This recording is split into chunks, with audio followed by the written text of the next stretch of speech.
Halo, selamat datang di pelajaran imunologi kali ini. Pada kali ini kita akan mempelajari mengenai imunomodulator dan lebih spesifiknya obat-obatan imunosupresan. Saya Gregorius Baskara Wikanendra dan tanpa kita tunda lagi, langsung saja kita mulai pelajaran pada kali ini. Secara definisi, imun dapat didefinisikan sebagai kemampuan tubuh untuk mengidentifikasi dan melawan sejumlah besar mikroorganisme yang menular dan berpotensi membahayakan dan memungkinkan tubuh untuk mencegah atau melawan penyakit dan menghambat kerusakan organ dan jaringan. Sementara itu, imunomodulator adalah zat biologis atau sintetis yang dapat menstimulasi, menekan, atau memodulasi setiap aspek sistem kekebalan, termasuk lengan adaptif dan bawaan dari sistem kekebalan. Suatu substansi, baik alamiah maupun sintetis, yang dapat membantu menjaga keseimbangan sistem imun. Itulah imunomodulator. Secara klinis, imunomodulator dapat diklasifikasikan menjadi 3 kategori. Yang pertama adalah imunoadjuvan, digunakan untuk meningkatkan kemanjuran vaksin dan oleh karena itu dianggap sebagai stimulan imun spesifik.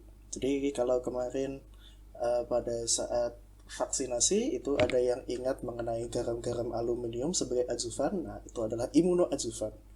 Berikutnya adalah imunostimulan. Ini pada dasarnya tidak spesifik karena dianggap sebagai meningkatkan daya tahan tubuh terhadap infeksi. Kalau misalkan ada yang ingat mengenai stimuno, ekstrak echinacea itu dapat meningkatkan daya tahan tubuh. Nah itu contohnya itu imunostimulan.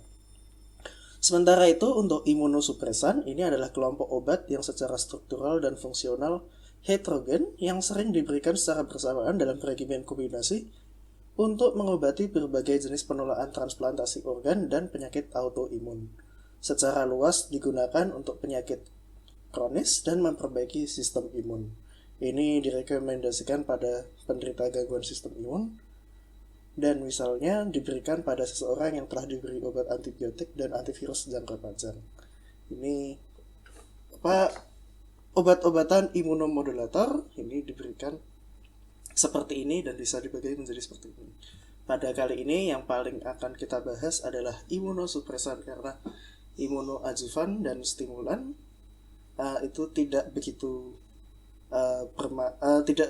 sering digunakan secara klinis. Dan untuk yang adjuvan sudah dibahas di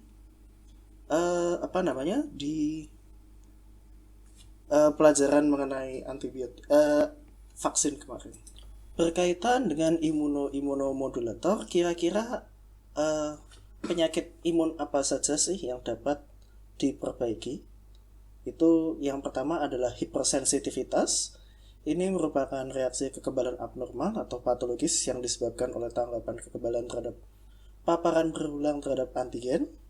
Ini penyakit hipersensitivitas termasuk penyakit autoimun di mana respon imun diarahkan terhadap antigen sendiri dan penyakit yang diakibatkan oleh respon tidak terkontrol atau berlebihan terhadap antigen asing. Berikutnya autoimunitas. Autoimunitas itu respon sistem kekebalan adaptif terhadap antigen sendiri yang terjadi ketika mekanisme toleransi diri gagal. Autoimunitas ini juga merupakan salah satu penyebab hipersensitivitas. Kemudian imunodefisiensi, ini kerusakan sistem kekebalan mengakibatkan infeksi yang berkembang dan berulang lebih sering, lebih parah, dan bertahan lebih lama dari biasanya. Yang bisa diobati dari menggunakan imunosupresan adalah hipersensitivitas dan autoimunitas.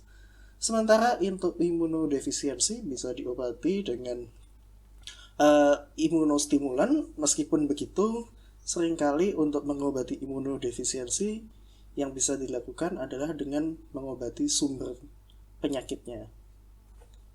Begitu. Jadi imunostimulan sendiri itu tidak sering digunakan untuk mengobati imunodefisiensi. Untuk imunosupresan ini merupakan obat-obatan yang digunakan sebagai imunosupresan. Ini terdapat 6 jenis atau 6 golongan yang masing-masing kemudian di dalamnya ada masing-masing. Yang pertama adalah penghambat produksi atau aksi dari sitokin, lebih spesifiknya IL-2. Ini dibagi menjadi 2, penghambat kalsinurin dan sirolimus. Yang kedua adalah penghambat ekspresi gen sitokin. Ini basically isinya adalah Kortikosteroid. Yang ketiga adalah obat-obatan sitotoksik. Ini dibagi menjadi dua, penghambat sintesis purin atau pirimidin, antimetabolit. Dan yang kedua agen alkilasi. Ini sebetulnya obat sitotoksik utamanya digunakan sebagai kemoterapi untuk kanker, tetapi juga bisa digunakan sebagai imunosupresan atau di sisi lain adalah efek samping dari penggunaan obat-obat sitotoksik ini adalah imunosupresi. Yang keempat adalah antibodi imunosupresif yang memblokir molekul permukaan sel T yang terlibat dalam persinyalan imunoglobulin. Ini ada banyak, nanti bisa kita lihat sendiri. Yang kelima adalah interferon, dan yang terakhir keenam thalidomid. Ya. Kita lanjutkan ke yang pertama, yaitu penghambat produksi atau aksi sitokin IL-2. Ya, penghambat produksi atau aksi sitokin IL-2 yang pertama adalah siklosporin. Siklosporin adalah polipeptida jamur yang terdiri dari 11 asam amino, dan dia beraksi dengan memblokir aktivasi sel T dengan menghambat produksi IL-2. Ini dia juga kemudian akan mengurangi proliferasi dan diferensiasi sel T, dan dia akan berikatan dengan reseptor protein intraseluler siklofilin. Ini kompleksnya kemudian akan menghambat kalsineurin, yang kalsineurin ini merupakan sebuah fosfatase yang diperlukan untuk defosforilasi faktor transkripsi yang dibutuhkan untuk sintesis IL-2 begitu. Nah, dengan inhibisi IL-2 ini kemudian dia menekan imunitas yang dimediasi oleh sel.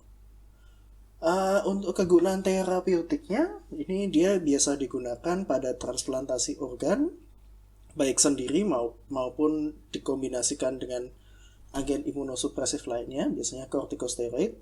Bisa juga digunakan untuk gangguan autoimun dan juga penyakit graft versus host setelah transplantasi sel induk.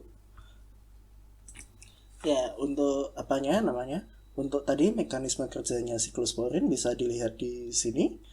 Ini ada ya, dengan menghambat IL-2 itu dengan cara membentuk kompleks yang akan menginhibisi terbentuknya kalsineurin. Ya, begitulah. Bisa dilihat sendiri.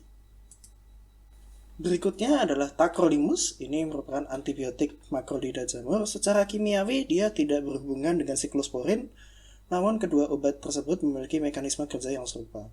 Reseptor internal tacrolimus ini juga merupakan imunofilin, dan kompleks tacrolimus ini akan menghambat kalsineurin. Jadi mekanisme kerjanya sama seperti siklosporin, dan digunakan sebagai pengganti siklosporin kalau misalkan terdapat hipersensitivitas terhadap siklosporin. Ini sama penggunaannya, transplantasi organ dan sel induk, kemudian pencegahan penolakan transplantasi hati dan ginjal digunakan dengan glukokortikoid atau kortikosteroid, dan digunakan juga untuk pengobatan dermatitis atopik dan psoriasis secara topikal. IL-2 inhibitor berikutnya adalah sirolimus atau serapamisin. Ini sama tadi merupakan antibiotik makrolida, dan ini berasal dari jamur. Ini dia bekerja dengan mengikat FKBP dan kompleks yang terbentuk mengikat mTOR begitu. mTOR ini adalah serin threonine kinase, penting untuk perkembangan siklus sel, perbaikan DNA, dan translasi protein. Sirolimus akan memblokir perkembangan sel T yang diaktifkan dari fase G1 ke siklus sel yang S. Ini jadi dia sifatnya adalah antiproliferatif, dan namun dia tidak memblokir produksi IL-2, tapi memblokir respon sel T terhadap sitokin tersebut. Ini dia menghambat proliferasi sel B dan juga produksi imunoglobulin. Penggunaannya cukup banyak, ada allograft organ padat, kemudian transplantasi ginjal, allograft jantung, ya, dan itu banyak lain-lainnya, bisa dibaca sendiri. Selanjutnya kita lanjutkan ke penghambat ekspresi gen sitokin. Ya, ini basically kortikosteroid ya. Ini ada prednisolon, methylprednisolon, dexamethasone, dan mereka memiliki efek antiinflamasi dan juga imunosupresan. Ini kortikosteroid merupakan imunosupresan yang paling sering digunakan oleh manusia. Ya, dia mekanisme aksinya adalah dengan mengikat reseptor glukokortikoid dan kompleksnya yang berinteraksi dengan DNA untuk menghambat transkripsi gen dari gen inflamasi.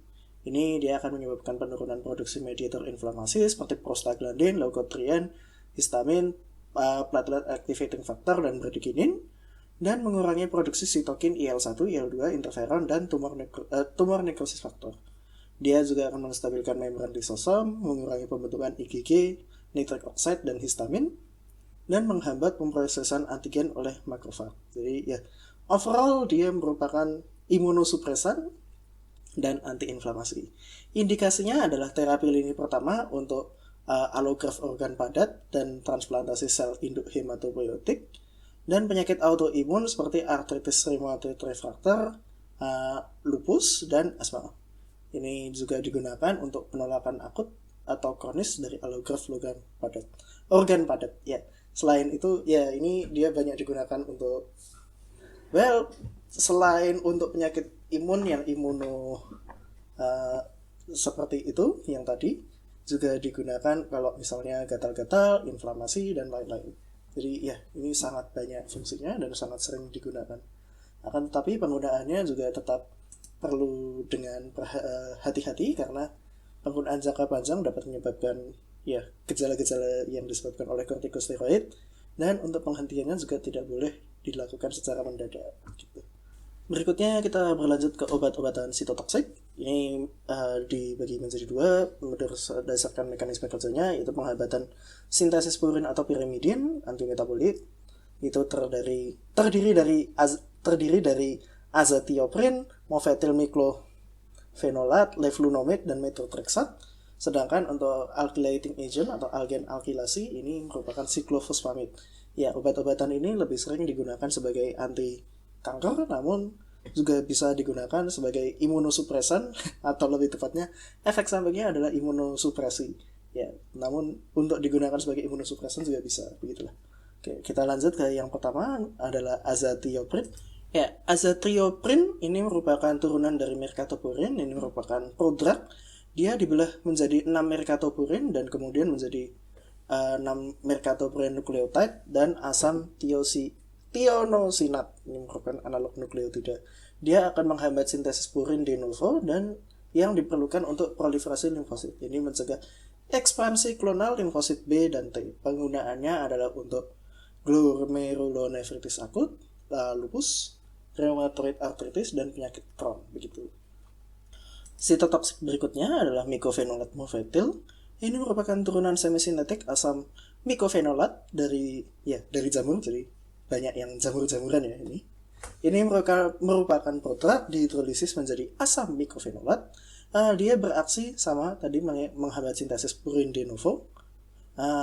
Ini asam mycophenolate adalah penghambat kuat dari inosin monofosfat dehidrogenase (IMP), dan yang penting untuk sintesis purin, dan dia menyebabkan deprivasi sel T dan sel B untuk berkembang biak dari asal nukleatnya. Ini penggunaan klinisnya adalah transplantasi, rheumatoid arthritis, dan gangguan dermatologis. Ini adverse effect-nya toksisitas gastrointestinal, leukopenia, neutropenia, dan limfoma, dan dikontraindikasikan selama kehamilan. Berikutnya adalah leflunomid. Ini merupakan prodrug. Metabolit aktifnya mengalami sirkulasi enterohepatik, memiliki durasi aksi yang lama, bisa diberikan secara oral. Sama imunosupresan antimetabolit, namun di sini dia menghambat sintesis pirimidin. Kalau yang tadi yang banyaknya purin. Disetujuinya hanya untuk rheumatoid arthritis. Dia adverse effect-nya peningkatan enzim hati, kemudian gangguan ginjal, teratogen, dan memiliki efek kardiovaskular berupa takikardi, jadi jantungnya akan berdebar. Berikutnya adalah methotrexat. Dia merupakan antagonis asam folat. Ya begitu, bisa diberikan secara oral maupun parenteral, diekskresikan dalam urin. Dia menghambat dihidrofolat reduktase yang diperlukan untuk aktivasi asam folat. Dia akan menghambat sintesis DNA, RNA, dan protein yang menyebabkan gangguan replikasi sel T. Dia digunakan untuk rheumatoid arthritis, psoriasis, dan penyakit Crohn, dan juga host versus graft disease.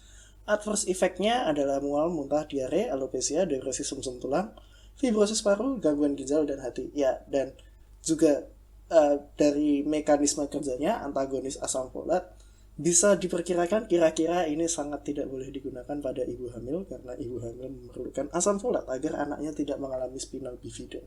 Begitu. Kemudian untuk sitotoksik yang terakhir adalah siklofosfamid. Ini berbeda dengan yang lain-lainnya. Kalau yang lain-lainnya adalah agen antimetabolit, siklofosfamid ini merupakan alkylating agent. Dia menyebabkan alkilasi DNA. Dia merupakan prodrug, nantinya akan diaktifasi menjadi fosfamid. Diberikannya dapat secara oral dan intravena, dan dia menghancurkan sel limfoid yang berkembang biak atau lebih tepatnya yang sedang membelah.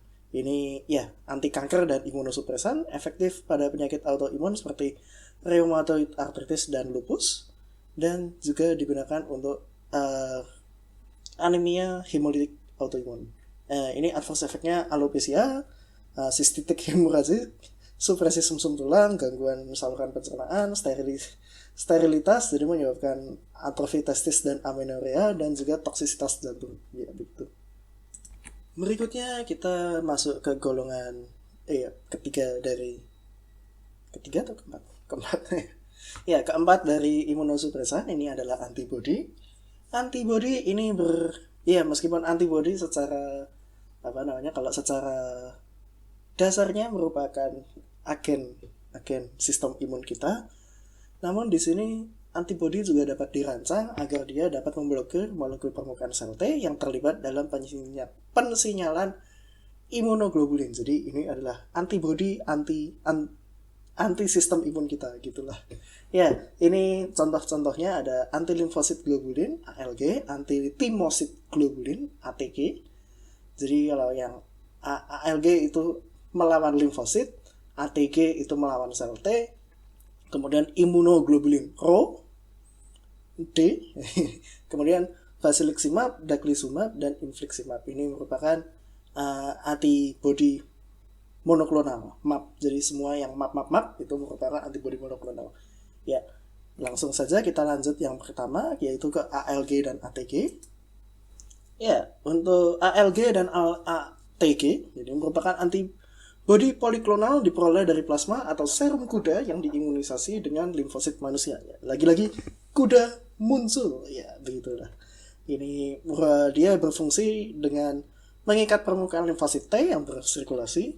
Si limfosit T itu untuk yang timosit, yang ALG ya yang limfosit, begitu. Yang difagositasis di hati dan limpa yang menyebabkan limfopenia dan gangguan respons sel T dan imunitas seluler. Ini kegunaannya dikombinasikan dengan siklosporin untuk transplantasi sumsum tulang, dan untuk mengobati penolakan alograf akut, dan untuk mengobati penolakan yang kebal terhadap steroid. Jadi kalau sudah tidak bisa diobati menggunakan steroid, ini diberikan antibody poliklonal ini. Adverse effect-nya ada antigenisitas, begitu. Kemudian leukopenia, trombositopenia, risiko infeksi virus, dan reaksi penyakit anafilaksis dan serum. Jadi begitu. Jadi sama seperti yang kemarin untuk vaksin dan sera itu. Untuk sera itu biasanya digunakan untuk mengobati biasanya racun-racun yang secara darurat. Ini juga digunakan untuk pemberian secara darurat untuk reaksi-reaksi penolakan yang sudah tidak bisa diobati menggunakan obat-obatan imunosupresan lainnya, gitulah. Imunosupresan antibody berikutnya ada muronomab CD3. Ini merupakan antibody monoklonal murin, jadi sesuai dengan namanya murin, murin makanya muro, dan AB antibody. Ini disiapkan dengan teknologi hibridoma dan diarahkan terhadap CD3 glikoprotein sel T manusia. Jadi sesuai dengan namanya, murin antibody CD3 manusia.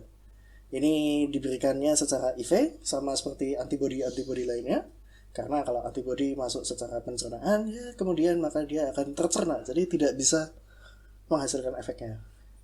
Ini di metabolisme dan diekskresikan di empedu. Mekanisme aksinya, dia mengikat protein CD3 pada limfosit T yang mengarah ke aktivasi sementara dan pelepasan sitokin, diikuti oleh gangguan fungsi limfosit T dan penipisannya dan penurunan respon imun.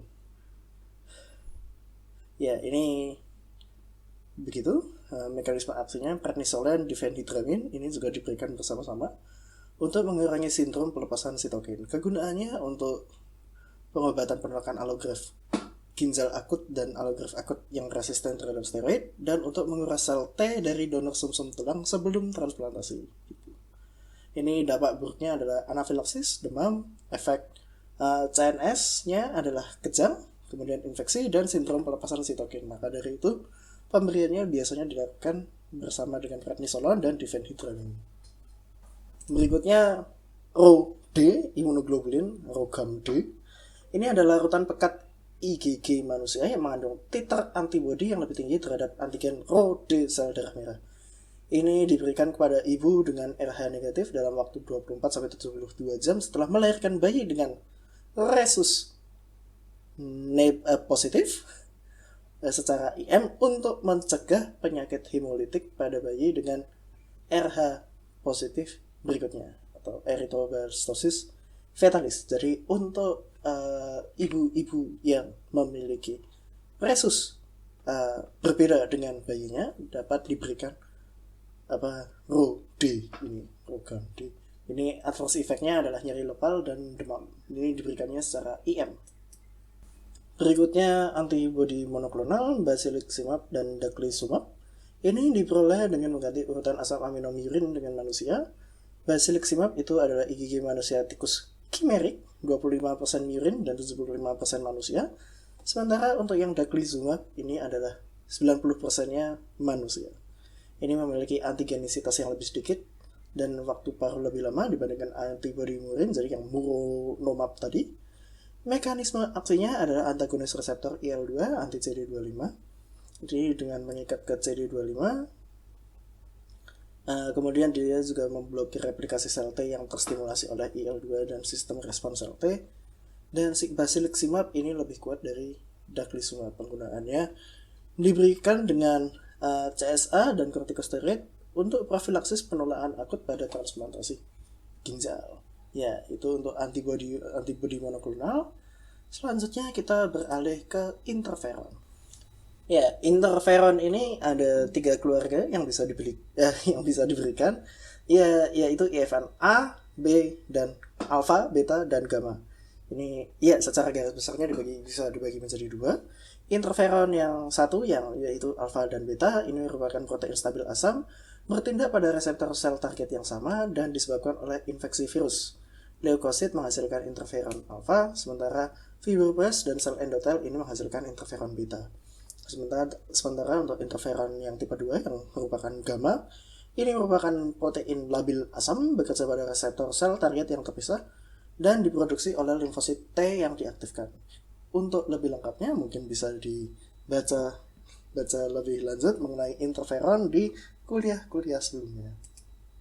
Untuk efek interferon itu ya berbeda-beda. Interferon gamma meningkatkan kekebalan tubuh dengan meningkatkan presentasi antigen dengan makrofag, sel NK, dan juga aktivasi sel T sitotoksik. Sementara itu untuk interferon alfa dan beta ini lebih efektif dalam menghambat proliferasi sel dibandingkan dengan interferon gamma begitu. Ini penggunaannya adalah untuk pengobatan untuk infeksi tertentu, misalnya hepatitis C ini diberikan interferon alfa. Kemudian autoimun misalnya artritis reumatoid, kanker tertentu misalnya melanoma, karsinoma sel ginjal, multiple sclerosis, ini interferon beta ini dapat menurunkan kecepatan eksaserbasi dan juga bisa digunakan untuk demam menggigil dan demam menggigil. Ya, ini salah satu efek sampingnya adalah demam, menggigil, dan mielosupresi. Imunosupresan yang terakhir adalah thalidomid. Ini adalah obat penenang atau antimual. Iya, ini adalah teratogenik kelas X. Dia sangat teratogenik. Jadi pemberiannya pada ibu hamil ini akan menyebabkan gangguan pertumbuhan dan perkembangan janin. Jadi yang kasus paling seringnya adalah menyebabkan focomelia. Ya begitu. Ini agak tragedinya adalah Thalidomid ini digunakan sebagai anti mual, dan pada ibu-ibu yang hamil ini biasanya mengalami morning sickness, jadi diberikan thalidomid. ya begitu. Jadi sekarang sudah tidak digunakan pada ibu hamil. Ini bisa diberikan secara oral. Dia mekanisme kerjanya memiliki tindakan imunomodulator dengan menghambat TNF-alpha. Nah, ini kemudian dia akan mengurangi fagositosis oleh neutrofil dan meningkatkan produksi IL-10. Ini penggunaannya untuk myeloma, rheumatoid arthritis, GVD, kemudian kusta juga bisa, reaksi kusta, dan penyebatan manifestasi kulit, lupus erythematosus. Berikut merupakan ringkasan dari tadi imunosupresan. Jadi bisa dilihat obatnya apa, tempat bekerjanya di mana, cara bekerjanya seperti apa, dan adverse effect-nya seperti apa. Silahkan di pause jika untuk ingin melihat lebih lanjut. Kemudian ini merupakan ringkasan bagaimana penggunaan imunosupresan secara klinis. Ini dibagi menjadi dua untuk garis besarnya, yaitu penyakit autoimun dan transplantasi organ. Ya, itu bisa dilihat sendiri, penyakit autoimun contohnya glomerulonefritis akut dan anemia hemolytik autoimun. Transplantasi organ itu ada untuk ginjal, jantung, hati, dan sumsum tulang. Bisa dilihat sendiri. Ya. Sementara itu, ini merupakan daftar tanaman-tanaman yang memiliki kemampuan imunomodulator. Ya, bisa dilihat sendiri. Ini bisa digunakan untuk kalau nanti misalnya ingin meneliti mengembangkan ekstrak tanaman sebagai imunomodulator. Ya, ini kelanjutan listnya ya. Jika ingin dibaca lebih lanjutnya, bisa di pause slide-nya, bisa di pause ini videonya, atau dibaca di slide. Baik, terima kasih sudah mengikuti kuliah mengenai imunomodulator kali ini. Semoga dengan mengikuti kuliah ini Anda lebih memahami lebih lanjut mengenai imunomodulator. Ya, terima kasih sudah memperhatikan. Sampai jumpa di pertemuan berikutnya.